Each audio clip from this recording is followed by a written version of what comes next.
Hey guys, I just wanted to give you a little tour of my current daily driver, which is a 35-year-old Mazda Astina GT or Mazda 323F GT, depending on the market.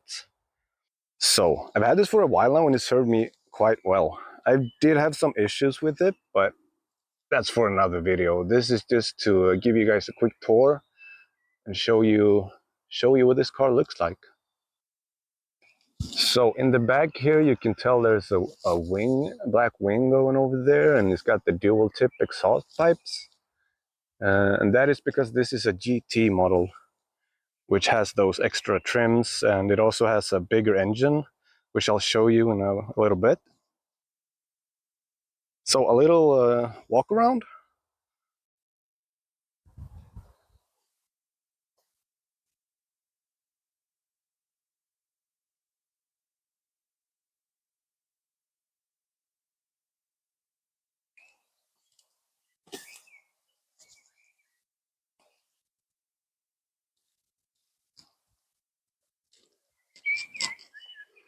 So as you can see, it does have pop-up headlights, which I'm very fond of.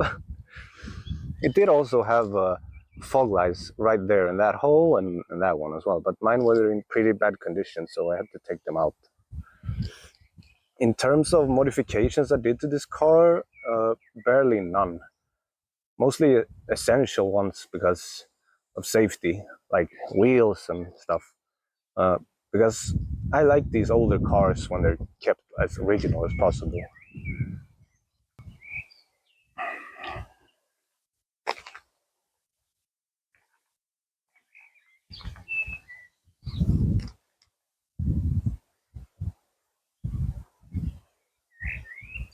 So the first modification I did was these wheels. Because I bought this from a kid who got it from his grandmother, and she has not been able to drive it for like the past 10 years. So it's been standing still for that long. So the wheels were in really bad condition. The rubber was all cracked and dry, and it was steel rims with covers on it. So we took that out and put on these Mazda Miata wheels, MX-5 wheels.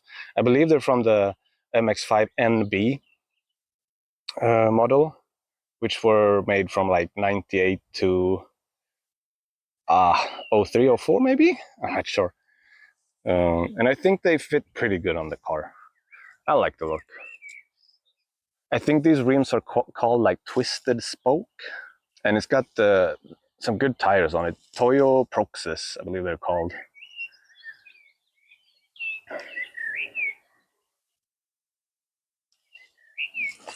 All right, so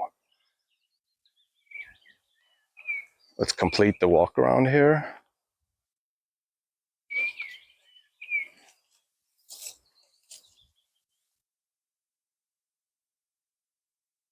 And also this Mazda sticker here, I replaced it. The old one was pretty much gone, so I bought a new one and put it on to maintain the OEM look. And also these dual tip exhaust pipes, because they changed the exhaust system at some point, and the mechanic doing it couldn't get a hold of like the OEM end pipes, which looked kind of like this, two smaller ones. So it was just like a single small end pipe looking pretty bad. So I put this on to, again, retain the OEM style and look.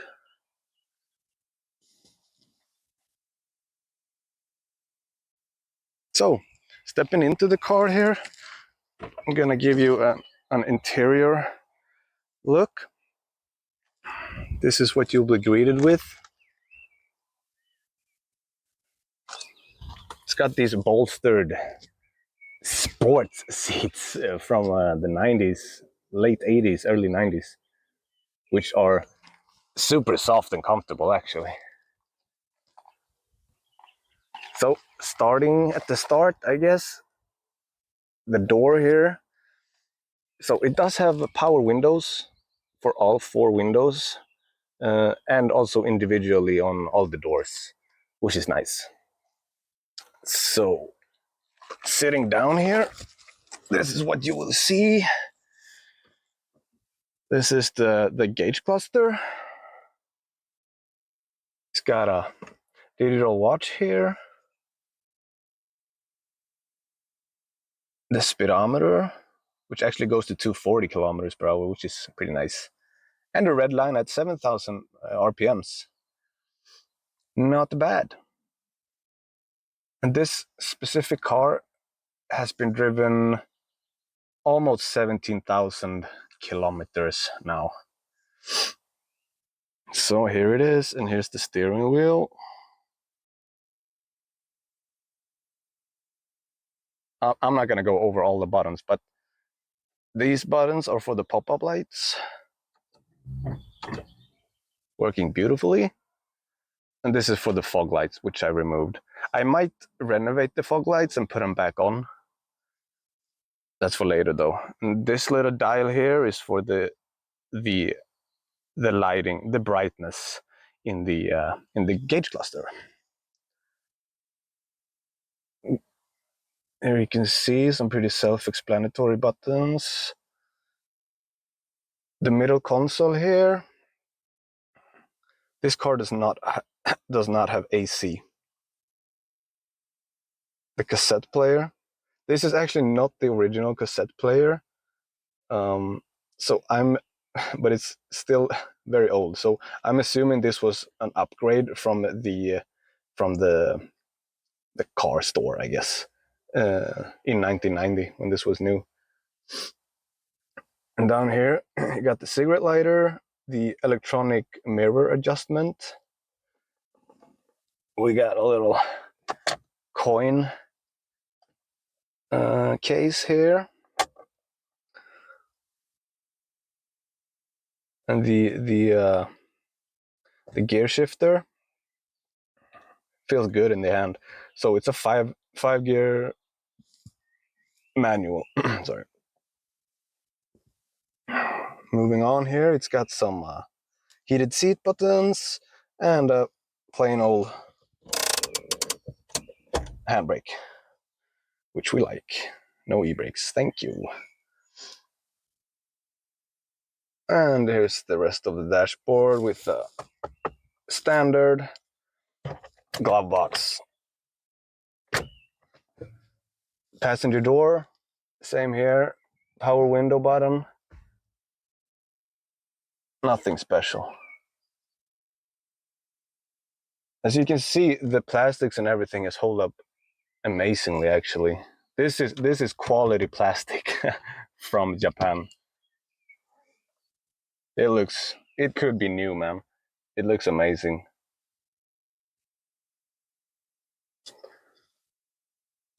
Oh, and I have this too. This is a fun part of owning old cars. You can find these like trivial items related to the car. So this is a sales brochure from, I'm assuming, 1990, when this car went on sale. And it's in great condition, so I'm trying to be careful with it. So it's in Swedish. But here you can read all about the car and what they wrote about it 35 years ago. Pretty cool.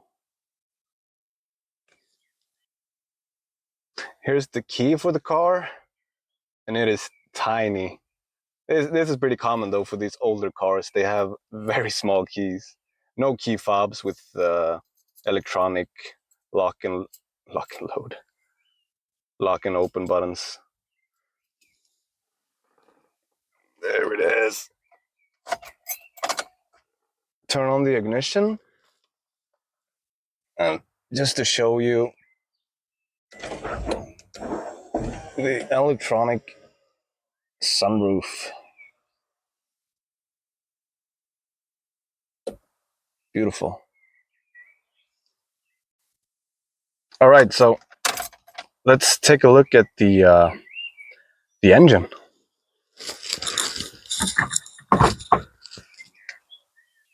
So I did give this engine a proper clean and renovation, I guess. This is what it looks like right now.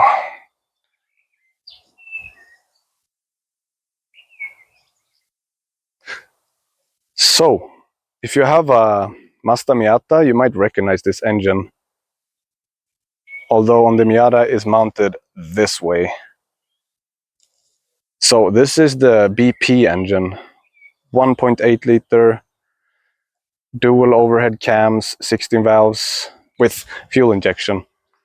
So some of these, the lower end 323s actually had carburetors.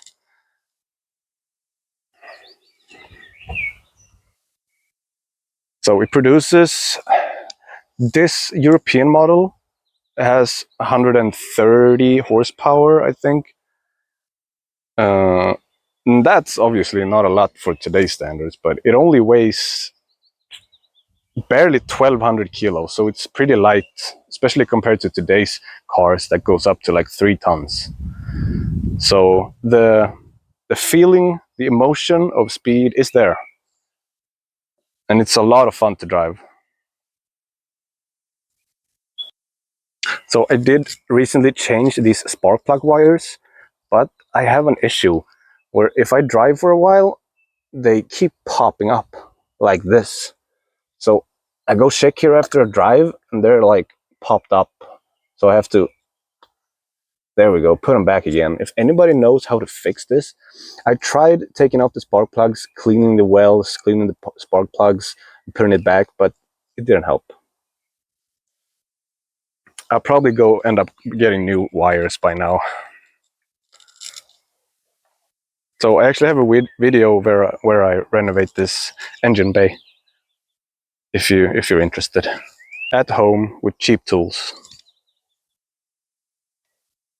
So this is what the backseat looks like. Nothing special, nothing exciting here. The door, there's the window button, and here's the seats. Great condition still. I don't think they have barely been used. Nothing special. It's got the armrest in the middle. So to conclude this tour, I want to show you the trunk as well, which you open from here, next to the fuel door button or lever. So there we go.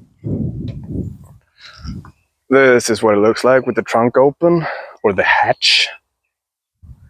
And I don't know, it felt kind of small, but I've noticed I can fit a lot of stuff in here. This is all my detailing stuff and some tools, a wash bucket, a DA polisher, so I can keep it nice and tidy. I did give this car a one-step polish job recently. Be careful with these old cars though, because this particular car does not have, which I think is pretty common for older cars, they do not have clear coat. So no clear coat on this paint. So if you polish an older car, be very careful so you don't burn through the paint. Because on newer cars, you have the clear coat to burn through first. So it takes a lot longer. It's pretty much impossible with a dual action polisher. But on these older cars, you gotta be a little bit more careful. Maybe take a inconspicuous spot somewhere where you can barely see it and give it a go first. See what happens. So if you have any questions about the car, please don't hesitate to, oh my God, let me know what you think in the comments. And have a beautiful day. Thank you, bye.